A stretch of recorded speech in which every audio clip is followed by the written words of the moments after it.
This is a special edition bonus pod of Your Daily Detroit for Friday, January 25th, 2019. I'm Sven Gustafson. And I'm Jer Stays, recording from the Podcast Detroit studio at the Detroit Shipping Company.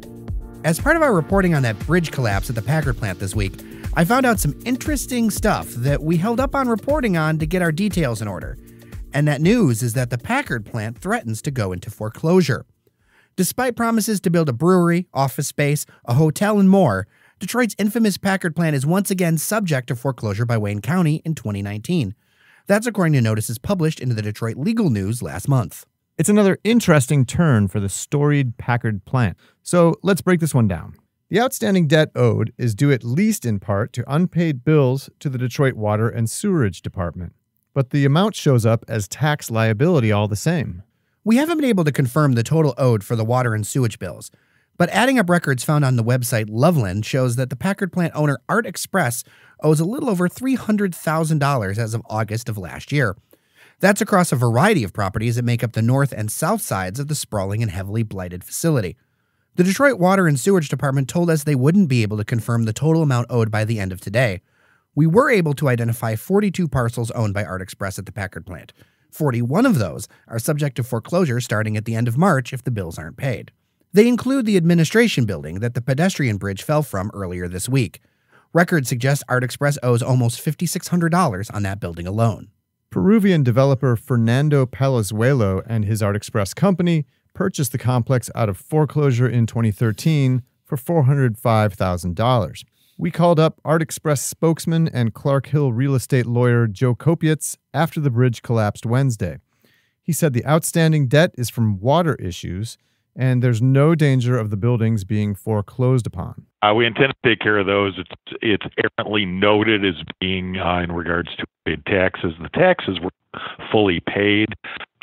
However, this relates to certain additional drainage, stormwater drainage charges that we're looking to fund and get discharged.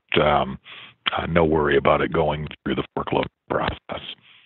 In a follow-up, we asked if the outstanding debt is tied to the new stormwater drainage programs the city has instituted. For background, the city's water department last summer changed how they calculate drainage fees instead of charging a flat fee, a move that raised the fees for many customers. Which have gone up and down and changed over time. But yes, because the delinquent water bills, which weren't necessarily timely received or even we had notice of necessarily before the period that ended up being added to the tax bills, do show up, and that's why it is even noted as being in the foreclosure process now. Kopietz said Arte Express fully intends to pay the outstanding balance to keep the properties out of foreclosure. It also seems there may be a dispute between Arte Express and the Detroit Water and Sewerage Department as to how much is actually owed. Daily Detroit sought clarification from both the Detroit Water and Sewerage Department and Wayne County's tax office Thursday, and provided addresses for parcels known to be owned by Arte Express. In response, DWSD's public affairs manager sent the following statement via email. Quote, "The Detroit Water and Sewerage Department is aggressively working to resolve the outstanding balance owed by Arte Express. As we do with other similar cases for non-residential customers, if the past due balance continues to be non-collectible, we will pursue other civil legal action." End quote. One of those actions could be to roll the amount owed to the water department onto the property tax bills in an attempt to collect it. And I'll note here, Detroit's water department has received national attention in recent years for their shutoffs, especially the residential ones, and there's extra pressure on commercial accounts to stay current. It also takes a while for debts owed to make a property hit the foreclosure auction. The subject to foreclosure notice for the Packard Plant relates to taxes and debts from 2016 or before. The public foreclosure documents say that if there are no payments or other arrangements made, the title transfers to the Wayne County treasurer and could end up in auction. The public notices say the transfer date is March 31st, 2019. But, and this is a big but, any talk about an auction of these properties, if it gets that far, it gets real complicated when you consider that Wayne County has issued Arte Express a $300,000 loan and an $80,000 grant to fund the administration building redevelopment. Sven, I know there have been a lot of plans touted for this place. Yeah, there sure have. Palazuelo has talked about an audacious redevelopment plan pledging to spend up to $500 million over 4 phases. And he says the whole process could take as many as 15 years. The developers broke ground on the first phase of the project, that's the administration building, back in May of 2017. Last August, the Detroit News reported that developers held a private party to celebrate all the work they'd done cleaning up the 4-story administration building, including cleaning out asbestos and saving historical items salvaged from the ruins. Arte Express estimates it'll cost $23 million to fully redevelop the building, all of it financed by Palazuelo. The plan is for it to become a mixed-use development with office and commercial space, restaurants, and gallery and event space. This is just for the administration building alone. Numerous reports have also said that crews have been working on a 20,000 square foot Packard Plant brewing operation in another building Arte Express owns just down the street. It's supposed to have a kitchen, dining area, and open-air patio with an opening date targeted for 2019. When I talked to Kopietz on Thursday, he was unable to provide any updates on redevelopment progress or timelines. So that's what we know so far. Sven, we're going to talk for a little bit here. What do you think? Well, there's a lot here. And I mean, look, this is a hugely, I mean, I use the word audacious. It's an audacious redevelopment for scheme. Sure. This place is huge. That place is huge, and it's a wreck. It's in ruins. It is more so than the train station, probably. It has become the symbol of Detroit's decline.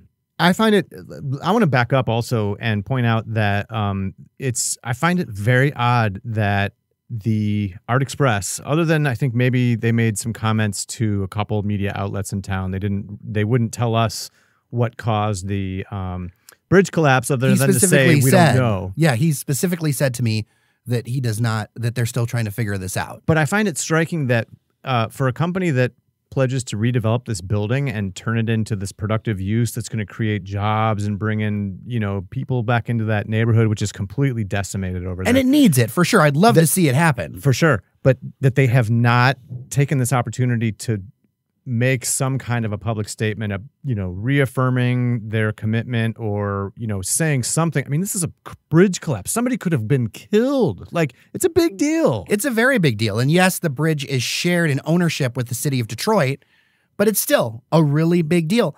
The other thing is, and I'll admit that this is my bias from being around town for a while and being a townie, this feels in the tone and what you're talking about, that lack of communication feels so much like old Detroit.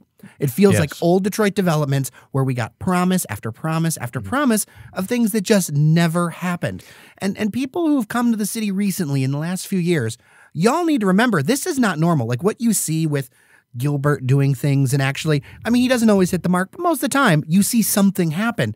That is not normal. Part of the reason why he's got so much influence in this community is the normal for development around here is lots of plans and very little follow through. Well, and to your point earlier, $300,000, I don't pretend to know Mr. Palazuelo's financial resources at all, really. In the scheme of development, $300,000. I mean, it's a lot of money to all of us, but in the scheme of development, that's not that big. Right. It's not a huge tally, but to your point earlier, somebody like Dan Gilbert would never, at least knowingly, allow something like this to happen.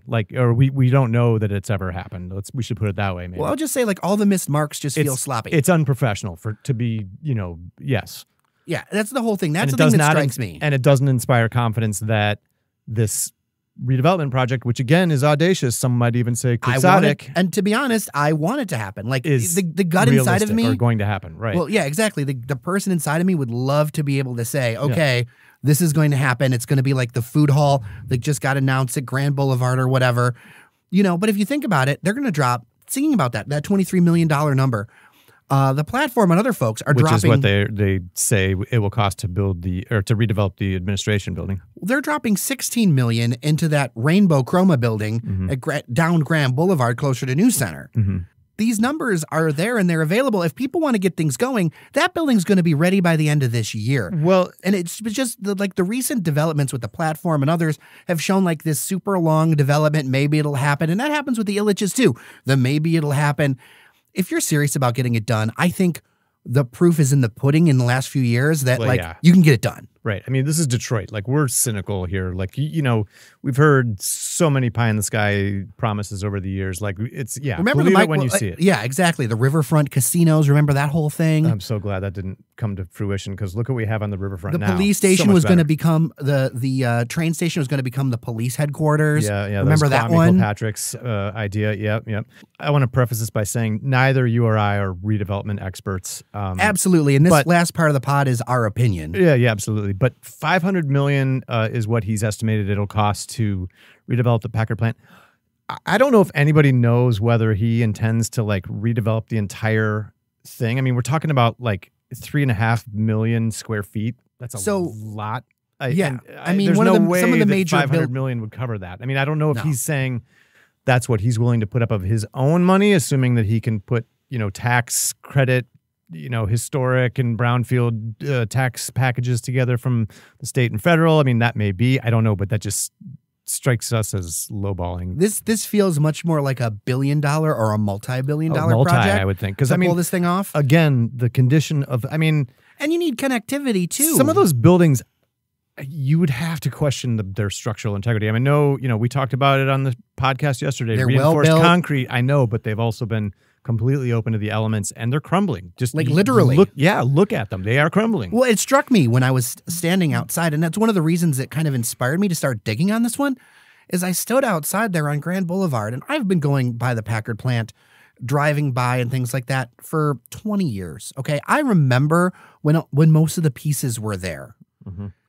It is cleaned up. There is graffiti. They've done work. There's no question. Work, and I don't want to I want to give them credit that they have done this work. And so I think they're serious about it. I don't think they're like pulling a scam or anything like that. But let's talk about then maybe is this a case of that this is the wrong time for that neighborhood right now? I mean, it's pretty far from downtown.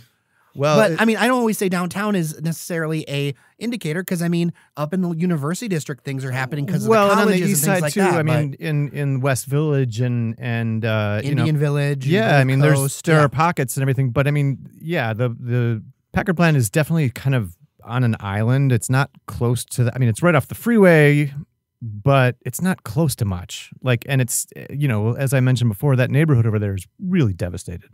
It's almost like it needs a single purpose developer. It's going to be hard. It's going to be a hard draw to get people to come out to breweries or whatever you put in there, on a Monday night. I'll say this right here. Much less a Saturday. 6 or 7 years ago, I called it and I said, what's going to redevelop the Packard plant is a corporate the train station is a corporate campus because it's too far set away from things and you need a dedicated source of funding and a dedicated owner. I feel like, although I admire the idea of piecemeal, I feel like to get this ball moving, it's going to need a couple of dedicated large pieces with deep pockets and big resources to make this happen. Doing it piecemeal, how many false starts does it seem like we've had lately? We're supposed to have there was supposed to be like a barbecue place in there, and then there was the brewery place, and then there's just been a whole series of things. And I get it, things shift and change, but if we saw one of the buildings get done, then it'd be like, okay, well, all right, well, maybe something's happening. They not only have the intention, but they have the capability of getting it done. Right, and I'm not going to I can't question intention, but I'm starting to question ability. Yeah, and the ability to, orchestrate and the tactical to get this done. Again, that's my personal opinion, and I'd love to be proven wrong. This is one where, Sven, I want to see this thing happen so bad. Well, I'll say this for everybody here at Daily Detroit. Thank you so much for listening to us this week. I'm Jared Stays. I'm Sven Gustafson. Take care of each other, and we'll see you around Detroit. You're listening to the Podcast Detroit Network. Visit www.podcastdetroit.com for more information.